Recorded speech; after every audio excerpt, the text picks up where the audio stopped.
Vous arrive-t-il de vous poser la question, est-ce que j'utilise le bon outil? Vous vous demandez là où je veux en venir? C'est qu'aujourd'hui, on a plusieurs possibilités.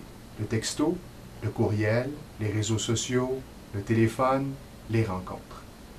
Que ce soit sur le plan personnel ou professionnel, on vit une période un peu difficile en ce qui concerne la communication puisque nous utilisons parfois l'outil le plus rapide pour communiquer un message, mais est-ce le bon outil? Si j'ai par exemple une invitation à faire, est-ce que j'utilise le courriel, le téléphone, la rencontre? Si j'ai de la rétroaction à donner, est-ce que j'utilise le téléphone, la rencontre, le courriel? Ah, pas si simple que ça. Alors voici quelques trucs et conseils.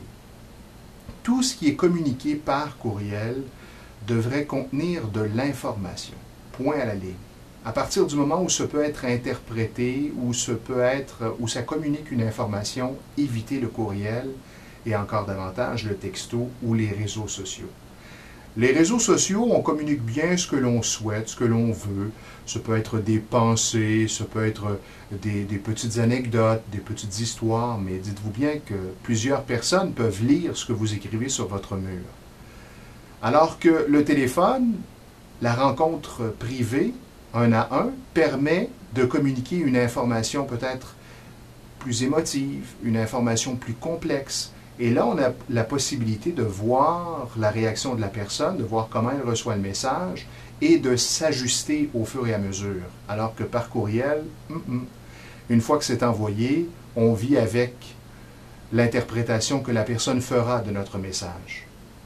Nous offrons une formation qui s'intitule « Les outils de communication », une conférence et aussi des ateliers pour vous permettre de rapidement faire un pas en arrière avant de communiquer une information, de réfléchir à savoir quel outil vous devriez utiliser et que vous puissiez développer ce réflexe d'utiliser le bon outil pour communiquer votre message.